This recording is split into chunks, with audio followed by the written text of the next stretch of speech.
Hi everyone, in this video we will show you how the Spotify family plan works. First, open your browser and go to the Spotify website.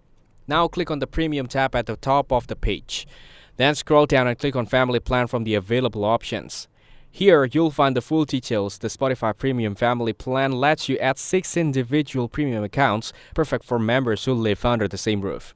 The total cost is $19.99 per month, which means you're paying less per person compared to individual plans. And yes, you can cancel anytime without any extra charges. Now click on Get Started to subscribe. You'll need to log into your Spotify account or create one if you don't already have one. After logging in, you'll be asked to enter your home address.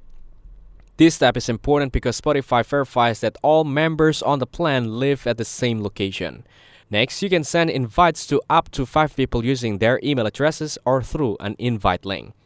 Each invited member needs to accept the invite and confirm they live at the same address. Once they join, every person will have their own separate account, which means their own playlist, liked songs, and recommendations. Everyone enjoys ad-free music, offline downloads, and the freedom to listen whatever they like without interrupting each other. And that's how the Spotify family plan works. Shared cost, individual experience. Thanks for watching. Like the video and subscribe to the channel for more content like this.